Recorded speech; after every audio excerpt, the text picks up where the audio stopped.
Inimese aju on suurepärane organ. Ta alustab oma tööd sinu sünnihetkel ja ei peatu hetkekski. Välja arvatud siis, kui sa pead avalikult esinema hakkama.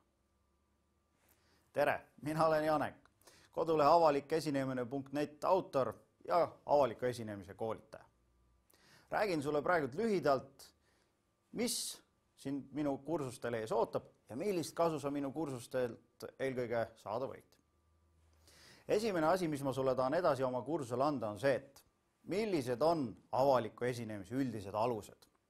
Ehk siis, mida sa peaksid silmas pidama oma kõnet üles ehitades, oma esitlust üles ehitades, mida sa seal kindlasti teha ei tohiks. Räägime ka sellest, et millised on esinejate peamised vead, mida peaaegu kõik esinejad, kui nad vähe kogenud on, teevad. Muidugi räägime ka sellest, kuidas sa neid vigu vältida saaksid.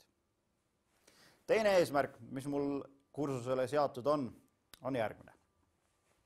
Esinemishirm on väga paljude esinejate suur mure.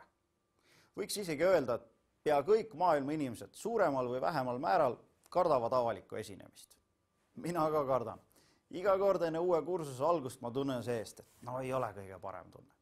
Aga ma tean, et see on täiesti normaalne ja ma tean ka võtteid ja selliseid peamiseid põhitõdesid, kuidas selle avaliku esinemishirmuga toime saada. Minu eesmärk selle kursusega ongi sulle näidata, et hoolimata esinemishirmust on võimalik teha väga suurepäraseid esinemisi. Et see oli teine eesmärk. Kolmas eesmärk, mis mul selle kursusega seoses on anda sulle ülevaade selle kohta, kui oluline ühe korraliku esinemise juures on näitlikustamine. Mida ma näitlikustamise all silmas pean? Paljud arvavad, et näitlikustamine on ainult PowerPoint ja PowerPoint. Ei, kindlasti räägin ma sulle ka PowerPointist sellel kursusel ja räägin sellest, kuidas sa seal PowerPointi abil oma esitlust kihva saad keerata. Muidugi räägin ma sellest, kuidas sa korraliku PowerPoint esitluse abil oma esitlust oluliselt paremaks saad teha. Aga minu eesmärgiks on näidata sulle, et ükskõik millised need näitlikustamisvahendid sul ka olemas on, need on olulised, kui sa neid hästi kasutad, jõuad sa oma sõnumiga oluliselt paremini kohale. Ja kõige parem näitlikustamisvahend, mis sul olemas on, oled ju sina ise.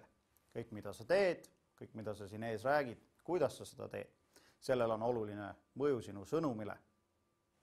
Nii et räägime ja näitame, mida sa näitlikustamisega peale võiksid hakata. Järgmine eesmärk, mis mul kursusele seatud on see, et kuidas oma kõnet üles ehitada ja kuidas seda struktureerida. Sellepärast, et kui sinu kõne või esinemine on tehtud selliselt, et võtan tüki siit, võtan tüki sealt, räägin kõigest just nagu natukene, siis ei pruugi see oma sõnumit väga hästi kohale viia. Minu eesmärk selle kursuse raames on näidata sulle, milline peaks olema esinemise struktuur, kuidas sa seda struktuuri üles ehitades oma sõnumit paremini kohale saad viia. Ja siis on minu eesmärgiks näidata sulle ka, kui oluline on silmas pidada, mis on sissejuhatuse, mis on teemaarenduse ja mis on kokkuvõtte eesmärk.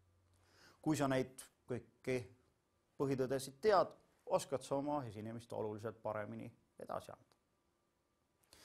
Ja viimane minu eesmärk, mis ma sulle selle kursusega näidata või tõestada tahan, on see, et sa oled oluliselt parem esineja, kui sa ise arvatagi oskad. Asi on lihtsalt selles, et sa pead ise seda uskuma. Tulles minu kursusele, panen ma sind seal ka esinema. Ära arvad, et sa seal esineda ei saa. Kindlasti saad. Aga nende esinemiste kaudu ongi minu eesmärk sulle näidata, et sa oled oluliselt parem esineja, kui sa ise arvad, et sa oled. Nii et sellised lood minu kursusega, loodetavasti seal juba näeme. Tšau!